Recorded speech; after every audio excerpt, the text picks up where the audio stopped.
यहाँ आने से पहले मैं सोच रही थी कि भाषण में मैं क्या क्या कहूँ। मैंने सोचा कि जब जब चुनाव आता है, नेता आपके सामने आते हैं भाषण देने, तो जो सत्ता में होता है वो आपको ये सपना दिखाता है कि आपका जीवन अब बहुत ही अच्छा बन गया है। जो विपक्ष में होता है वो आपको ये गिनाना चाहता है कि सब खराब है, क्या गलत है, क्या हुआ क्या नहीं हुआ। तो सच्चाई क्या है? जो सत्ता में है जो आपको वो सुनाते हैं, जो विपक्ष में है वो सुनाते हैं। क्या सच्चाई है? देखिए, पिछले 2 सालों में उत्तर प्रदेश में मैं काफी घूमी हूं, भ्रमण किया है मैंने, और मैंने अपने देश के बारे में एक सच्चाई समझी। मैंने ये समझा कि ये आस्थाओं का देश है। हम अपने देश में आस्था रखते हैं, धरती पर आस्था रखते हैं, अपनी मेहनत में आस्था रखते हैं, अपने धर्म में आस्था रखते हैं और अपने नेताओं में भी आस्था रखते हैं। हम जब अपने नेताओं में आस्था रखते हैं तो हम ये आस्था रखते हैं कि हमसे जो कह रहे हैं, जो हमारे लिए करने जाएंगे, वे सच्चाई से, समर्पण के साथ और निष्ठा के साथ करेंगे।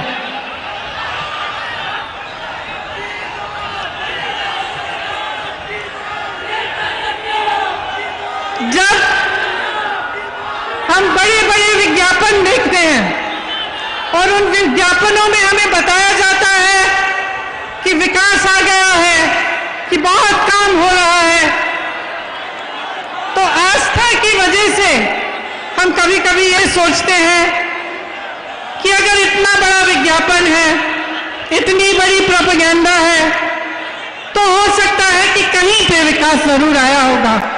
शायद मेरे द्वार पे नहीं आया, लेकिन कहीं और तो जरूर आया होगा। अगर प्रधानमंत्री जी कह रहे हैं, मुख्यमंत्री जी कह रहे हैं, तो कहीं इस बात में सच्चाई होगी। इसी तरह से जब हम प्रधानमंत्री जी को अपने 8,000 करोड़ के हवाई जहाज में इटली जाते हुए देखते हैं, तो हमारे मन में ये बात आती है कि शायद हमारे देश की शोभा बढ़ा रहे हैं। लेकिन देखिए, सच्चाई आप जी रहे हैं। मैं जहां जहां जाती हूं तो ये जो इश्तिहारों में, विज्ञापनों में देखती हूं, इससे एकदम अलग एक आसमान जमीन के फर्क की सच्चाई में देखती हूं। मैं कुछ महीनों पहले प्रयागराज में बसवारा गांव गई थी।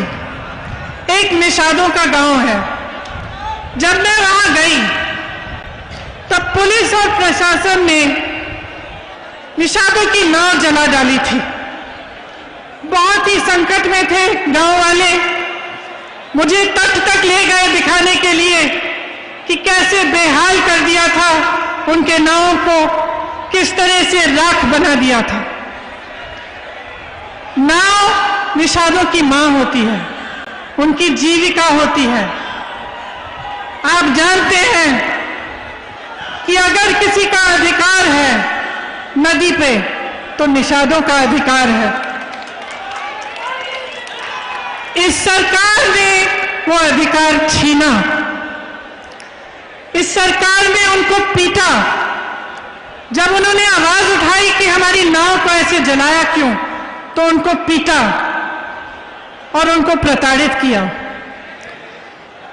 इसी तरह से जहां जहां मैं जाती हूं, मैं लखीमपुर खेरी गई, आप सबने देखा होगा।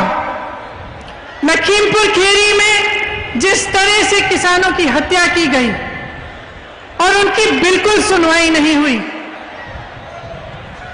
उस तरह से सरकार ने दिखाया कि उसकी असलियत क्या है, कि जो बड़े बड़े विज्ञापन हैं, जो बड़ी बड़ी बातें होते हैं, उसकी असलियत, उसकी सच्चाई क्या है।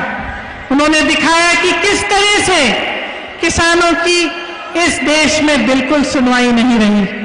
आज अगर किसान प्रताड़ित है, त्रस्त है, तमाम समस्याओं से जूझ रहा है, तो सरकार उसकी इतनी भी मदद करने के लिए तैयार नहीं है। इसी तरह से आप किसी भी वर्ग को लीजिए, दलितों को लीजिए, बुनकरों को लीजिए, पिछड़े वर्ग को लीजिए, कोई भी गरीब हो, अल्पसंख्यक हो, ब्राह्मणों के साथ भी भयंकर शोषण हुआ है। गुरु गोरखनाथ जी के विचारों से ठीक विपरीत योगी आदित्यनाथ जी का शासन चल रहा है। गुरु गोरखनाथ जी कहते थे, मन में रहीना, भेद न कहीना, बोलिवा अमृत वाणी, अगिला अग्नि होएवा हे अवधू, तो आपन होएवा पानी। लेकिन आज ये सरकार जनता के प्रति आग उगल रही है, हर रोज जनता पर आक्रमण कर रही है। आप लखीमपुर खेड़ी को देखिए तो आगरा को देखिए, जहां पे 30 दलितों को उठाकर 3 दिनों के लिए पुलिस के थाने में रखकर निर्ममता से मारा पीटा। मैं उस परिवार से मिली, उस लड़की से मिली जिसके पति की हत्या उसके सामने पुलिस ने मार मार के की। जो उसने मुझे बताया, मैं यहां इस मंच पे दोहरा भी नहीं सकती कि क्या दृश्य उसको देखना पड़ा। और उसका 1 महीने का बच्चा, अभी भी दूध पीने वाला बच्चा है, उसके लिए कोई सहायता नहीं आई सरकार की तरफ से। उसी तरह से जहां जहां मैं जाती हूं, मैं सिर्फ यही दुख देखती हूं कि जहां संकट है, जहां मुश्किल है, जहां संघर्ष है, वहां सरकार अपना चेहरा दूसरी तरफ कर लेती है और मदद नहीं करती। आप किसान हैं, आपने अभी बताया बघेल जी से कि धान के लिए आपको कितना मिलता है। बघेल जी ने कहा कि कांग्रेस की जहां सरकार है छत्तीसगढ़ में, वहां 2500 का मिल रहा है। खाद, खेती, फसल सब बड़े बड़े उद्योगपति, खरबपतियों के हाथों में दे दी गई है। आज खाद के लिए लाइन में खड़े होकर लोग मर रहे हैं। कल मैं ललितपुर गई थी, परसों, वहां 4 लोगों के पास गई, 4 घरों में गई मैं। 2 लोगों ने आत्महत्या की क्योंकि खाद की लाइन में खड़े थक गए, खाद नहीं मिली। 2 लोग ऐसे थे जो खाद की लाइन में खड़े हुए घर नहीं जा पा रहे थे, खाना खाने के लिए, पानी पीने के लिए, क्योंकि लाइन छूट जाती। वहीं पे दम तोड़ दिया उन्होंने। जब मैं उनके परिवारों से मिली, घर में मैंने देखा कुछ नहीं था, सिर्फ कर्ज में डूबे हुए थे। 3-4 लाख रुपयों के कर्ज में डूबे हुए थे। न कोई गैस का सिलेंडर था, न कोई सरकारी मदद थी, कुछ नहीं था। सिर्फ एक कमरा, और उसमें उन जो मर गए थे, जिनका देहांत हो गया था, उनके परिजन रो रहे थे। और ये दृश्य मैं जगह जगह देख रही हूं। यहां पे कहा गया है कि गन्ने की कीमत बढ़ाई जाएगी। मैं पूछना चाहती हूं, आज क्यों कह रहे हैं? 4.5 सालों से क्या किया? 4.5 सालों से क्या गन्ने की कीमत बढ़ाने का मौका नहीं मिला? यहां पे जो चीनी मिलें लगवाई थी कांग्रेस ने, उनको किसने बंद कराया? आपको याद होगा, समाजवादी की सरकारों ने, बसपा की सरकारों ने बंद कराया। और आज वो कहते हैं कि कांग्रेस भाजपा से मिली हुई है। मैं उनसे पूछना चाहती हूं, कहां है वो? कहां है? क्यों नहीं दिखते? जब संघर्ष होता है, जब संकट होता है, तो क्यों नहीं आते आपके पास? सिर्फ कांग्रेस आ रही है, सिर्फ कांग्रेस लड़ रही है। और मैं इस मंच पर खड़ा करके कह रही हूं, मैं मर जाऊंगी, जान दे दूंगी, लेकिन इस भाजपा के साथ कभी मैं कोई मिलावट नहीं करूंगी।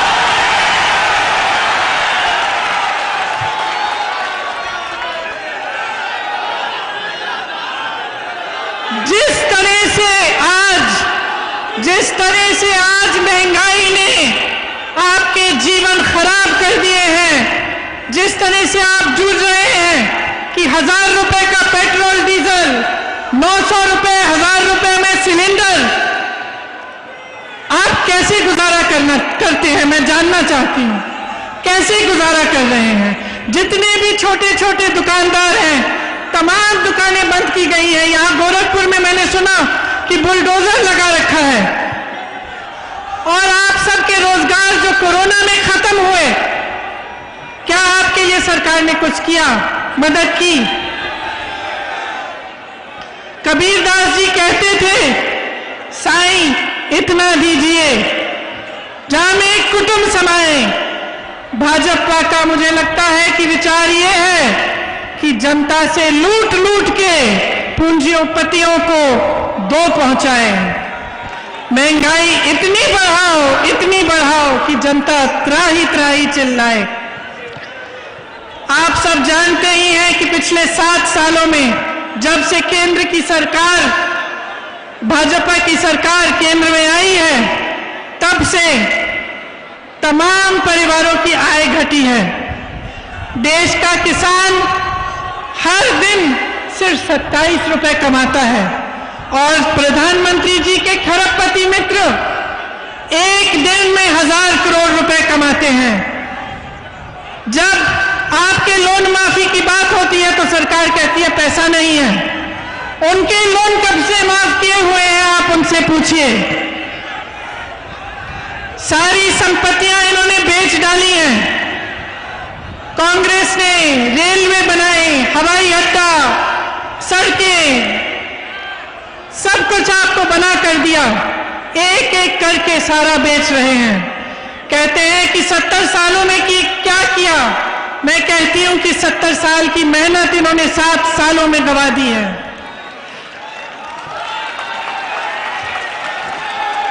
आज का युवा बेरोजगार है। उत्तर प्रदेश में ही 5 करोड़ बेरोजगार युवा हैं। आपको शायद मालूम नहीं होगा, लेकिन 3 युवा हर रोज आत्महत्या करते हैं बेरोजगारी की वजह से। 10 लाख सरकारी नौकरियां खाली पड़ी हैं। भर्तियों में जबरदस्त भ्रष्टाचार है। यहां गोरखपुर में भी विश्वविद्यालय की भर्ती में बहुत भ्रष्टाचार हुआ। सुनिए, सिद्धार्थनगर में शिक्षा मंत्री के भाई को सवर्ण गरीब का प्रमाण पत्र मिला है ताकि उसको नौकरी मिले, लेकिन जो गरीब है उसको कोई ऐसा प्रमाण पत्र नहीं मिल रहा है, उसके लिए नौकरी नहीं है। आपने देखा है कि हर जगह अपराधियों का तांडव है। इसके साथ साथ जो रक्षक है वो भक्षक बन गया है। आज पुलिस ने जनता को बहुत प्रताड़ित किया हुआ है। ना अपराधी काबू में आ रहे हैं, ना पुलिस काबू में आ रही है। कल अमित शाह जी का मैं एक भाषण देख रही थी। गृह मंत्री हैं, वो कह रहे थे कि अब उत्तर प्रदेश में अपराधियों को ढूंढना पड़ता है तो दूरबीन की जरूरत पड़ती है। लेकिन उनके साथ में कौन खड़ा था? उनके साथ में कौन खड़ा था? उनके साथ अजय मिश्रा टेनी खड़े थे जब वो ये कह रहे थे। मैं कहना चाहती हूं, दूरबीन छोड़िए, चश्मे लगाइए। आपके साथ मंच पे खड़े होने वाले के बेटे ने किसानों के साथ क्या अत्याचार की है, उसके खिलाफ कार्रवाई करिए। ये देश की जनता जानना चाहती है कि क्या न्याय की उम्मीद नहीं बची है देश में? क्या सिर्फ अपराध का बोलबाला है? क्या गरीब की कोई सुनवाई नहीं है? सिर्फ बड़े बड़े अरबपतियों खरबपतियों की सुनवाई है? सही कह रहे हैं आप, बड़े बड़े खरबपतियों की ही सुनवाई है इस देश में। आपने बार बार ये देखा है, लखनऊ में विवेक तिवारी को पुलिस ने गोली से मारा। कानपुर के एक व्यापारी मनीष गुप्ता यहां आए थे गोरखपुर, उनको होटल से उठाकर पुलिस स्टेशन में ले जाके मार डाला। उनकी पत्नी ने मेरे से पूछा मैं क्या करूंगी, मैं क्या करूंगी। मैंने फोन पे उनसे बात की। उन्होंने कहा मेरी सहायता कौन करेगा, मुझे न्याय कौन देगा। मैंने आगरा की बात की, वहां अरुण वाल्मीकि के परिवार को इस तरह से उन्होंने मारा पीटा, वो बात मैं आपको सुना चुकी हूं। तो आप बताइए, जब जनता में इस तरह के संकट आते हैं और जनता को ये समझ में आ जाता है कि उसकी सुनवाई नहीं है, कि सरकार उसके लिए खड़ी नहीं हो रही है, उसकी मदद के लिए नहीं है, तो देश और प्रदेश में क्या होता है? जो आस्था नेताओं में होती है वो हिलती है, और जब वो आस्था हिलती है तब आपकी एक बहुत बड़ी जिम्मेदारी होती है कि आप प्रश्न पूछें। आप ये पूछें कि ये हमारे साथ क्यों हो रहा है। जो आपने वादे किए, जो आपने मंच पे खड़े होकर हमें बताया, उसके बारे में आप क्या कर रहे हैं। और मेरी बहनों को देखिए, बहुत सारी मेरी बहनें यहां आई मेरी बातों को सुनने के लिए, किस तरह से संघर्ष करती हैं। एक महिला का जीवन संघर्ष का जीवन होता है। घर पे संघर्ष करती है, बाहर जाती है, खेती करती है, घर आकर सबके लिए खाना पकाती है, देखभाल करती है, सबका तमाम संघर्षों का सामना खुद करती है। महिलाओं पर जिस तरह से अत्याचार उत्तर प्रदेश में हुआ है इन 5 सालों में, वो आप मेरे से अच्छी तरह जानते हैं। उन्नाव में आपने देखा क्या हुआ। एक लड़की के साथ अपराध किया, अत्याचार किया, उसको जला दिया गया। दूसरी को के खिलाफ ऐसी साजिश की कि जब वो केस सुनने के लिए जा रही थी सड़क पे, उसका एक्सीडेंट करा दिया गया। हाथरस में आपने देखा क्या हुआ।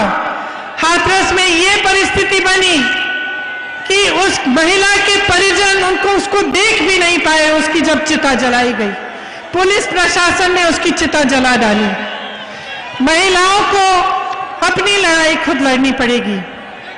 गोरखपुर में भी जब एक लड़की ने पिता का पिटाई करते हुए वीडियो बनाया तो उसको गोली मार दी।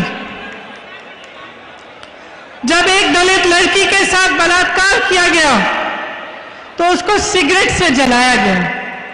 विश्वविद्यालय की छात्रा का परिवार न्याय मांगता हुआ दर दर भटक रहा है। मैं अपनी बहनों से कहना चाहती हूं कि मैं आपके लिए लड़ूंगी, कांग्रेस पार्टी आपके लिए लड़ेगी, और मैं आपको वो शक्ति देना चाहती हूं जिसके जरिए आप खुद अपनी लड़ाई मजबूती से लड़ पाएंगी। 40% महिलाएं जब राजनीति में आएंगी तब राजनीति को बदल डालेंगी, ये मेरा दावा है। क्योंकि महिलाओं में करुणा है, महिलाएं बहुत समझदार होती हैं, लड़ने की क्षमता होती है महिला में, और जितने अत्याचार महिलाओं के साथ हो रहे हैं उनका सामना हम ऐसे करेंगे। जब हम राजनीति में और महिलाएं आएंगी तब हम सामना करेंगे, क्योंकि जब महिला को परेशान किया जाएगा वो हमारे पास आएगी, महिलाओं के पास आएगी, तो हमें वो संवेदना भी होगी और वो शक्ति भी होगी कि हम उसकी मदद कर पाए।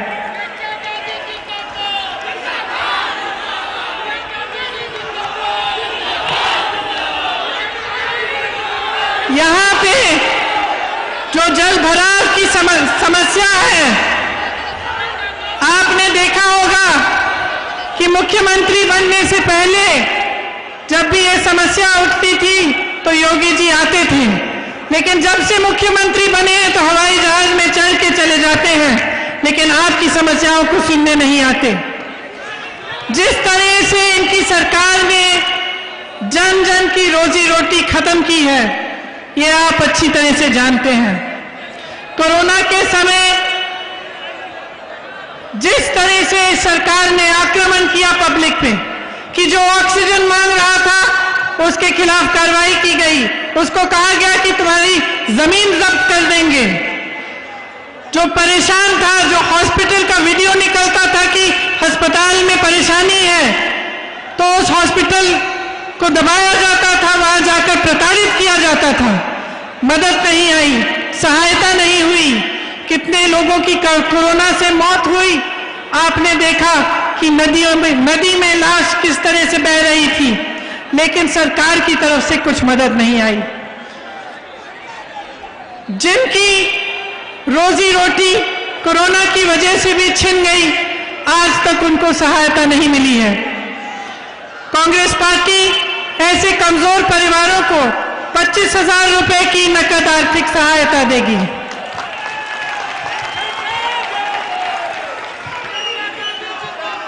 गोरखपुर में मैं जानती हूं कि स्वास्थ्य की जो सुविधाएं हैं वे बुरी स्थिति में हैं। अब चुनाव आ रहा है तो सुनने में आ रहा है कि एम्स खोला जा रहा है और तमाम ऐसी घोषणाएं हो रही हैं, लेकिन जब 5 सालों से ये सब काम नहीं किए गए तो आप क्या उम्मीद कर सकते हैं कि अब किए जाएंगे। यहाँ पे पूर्वोत्तर रेलवे का मुख्यालय है। आप जानते हैं कि अब रेलवे भी बेची जा रही है, उसका भी प्रयास है, और जो तमाम लोग रेलवे के जरिए रोजगार पा रहे हैं उनका क्या होगा, ये सवाल अब पूछने का वक्त आ गया है। आपके पास यहाँ आकर बहुत सारे खोखले वादे किए गए। आपको बताया गया था कि किसानों की आय दुगनी की जाएगी, कि बाढ़ की समस्या हल की जाएगी, कि छोटे दुकानदारों और व्यापारियों की मदद की जाएगी, कि गन्ना मूल्य 14 दिनों में भुगतान का वादा किया गया था, चीनी मिलें शुरू होंगी। आप बताइए कितने चीनी मिल बंद पड़े हैं, किसी ने शुरू किए?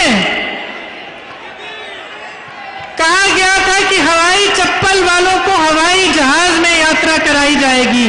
आज सड़क पे चलना मुश्किल हो गया है, गाड़ी में जाना मुश्किल हो गया है। सबको सोचना पड़ता है कि 100 रुपए में पेट्रोल डीजल होगा, कैसे जाएंगे। यहां पे गुरु गोरखनाथ जी की वाणी का विपरीत हुआ है। बुलडोजर चलाए गए हैं, आपकी संपत्ति को जब्त करने की बात की गई है, जेल में डालने की, धमकाने की बात की गई है। तो एक समय आ गया है कि आप जो अपने नेता में आस्था रखते हैं उस पर एक प्रश्न उठाइए कि यहां पे जिसने आपको इतने वादे किए उसमें से एक भी वादा पूरा नहीं हुआ। तो ये समय आ गया है कि अब प्रदेश में, पूर्वांचल में बदलाव आना चाहिए। अगर आप जागरूक नहीं बनेंगे, अगर आप प्रश्न नहीं उठाएंगे, तो उत्तर प्रदेश इस खाई में से नहीं निकल पाएगी। सच्चाई ये है कि धर्म और जाति के नाम पर आपकी भावनाओं और आपकी आस्था के साथ खिलवाड़ किया गया है। ये सच्चाई है। इस सच्चाई को पहचानिए। इस सच्चाई को पहचानिए कि एक नेता का सबसे बड़ा धर्म सेवा होता है। आज सरदार पटेल जैसे नेता जी का जन्म दिवस है और इंदिरा जी जैसी नेता की शहादत का दिवस है। इंदिरा जी ने आपको दिखाया, उनके लिए देश के ऊपर कुछ नहीं था। उन्होंने इस आस्था के लिए, जो आस्था आपने उनमें रखी थी, इस आस्था के लिए अपना जीवन दिया। वो कभी पीछे नहीं हटी। उनको मालूम था कि उनकी हत्या होने वाली थी। आज के दिन जब मेरे भाई और मैं स्कूल जा रहे थे, रोज जाने से पहले हम अपनी दादी जी से मिलने जाते थे। आज ही के दिन उन्होंने मेरे भाई से कहा कि बेटा, अगर मुझे कुछ हो जाएगा तो रोना मत। उनको मालूम था कि उनकी हत्या हो सकती थी, फिर भी वो कभी पीछे नहीं हटी। उनके लिए आपकी आस्था से बढ़कर इस देश, इस दुनिया में कुछ नहीं था। आपकी आस्था थी